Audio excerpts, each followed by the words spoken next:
আমাকে একটা প্রশ্ন উত্তর দেন।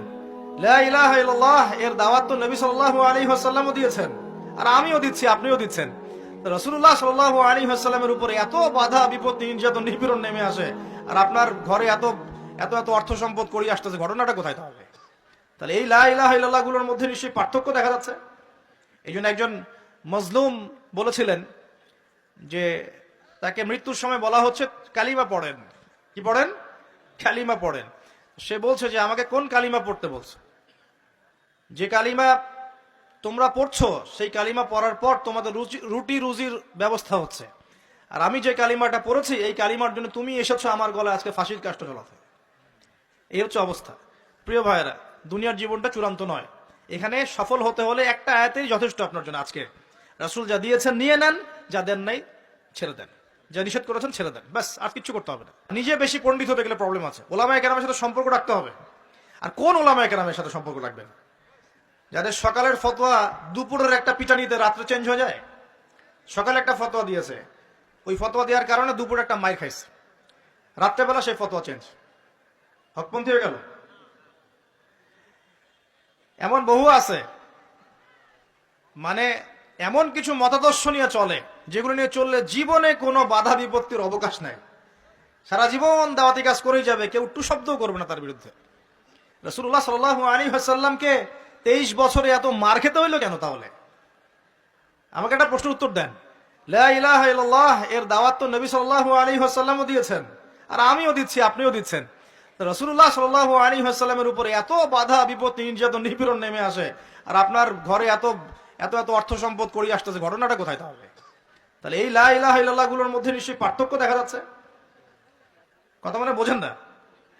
যেই লা ইলাহা ইল্লাল্লাহ এর দাওয়াত দেওয়ার জন্য নবী সাল্লাল্লাহু আলাইহি ওয়াসাল্লামকে গালি খেতে হয়েছে 15টা। কয়টা বলেন?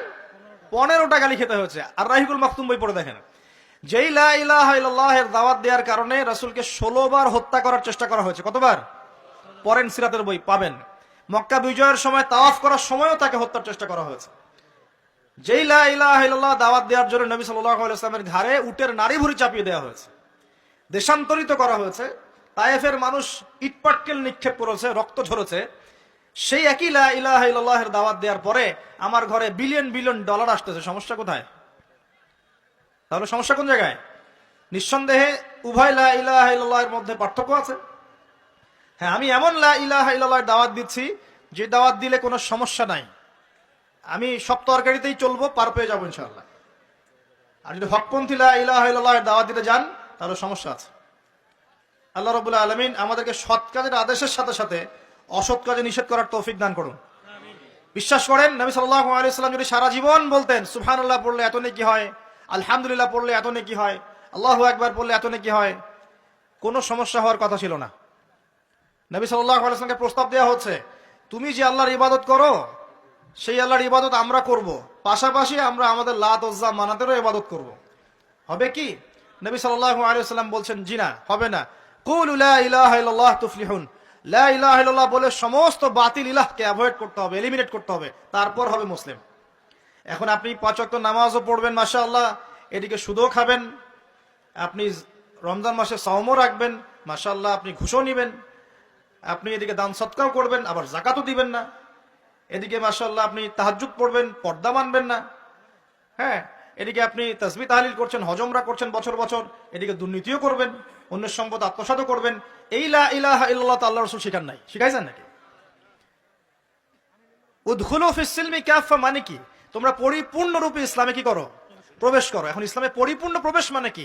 নামাজও পড়বেন, সুদও খাবেন, আর এদিকে রোজাও রাখবেন, ঘুষও খাবেন, এদিকে হজ উমরা করবেন, বনের সম্পত্তি মেরে খাবেন।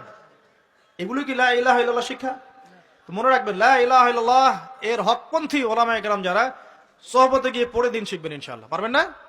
এটা চেনার জন্য আপনাকে এত কষ্ট করতে হবে না, এত কষ্টের প্রয়োজন নাই। খালি দেখবেন যে কাদের দাওয়াতে বাধা বিপত্তি নেমে আসে আর কাদের আসে না। এতটুকু চোখ কান খোলা রাখলেই বুঝতে পারবেন ইনশাআল্লাহ আযজা ওয়া জাল্লা।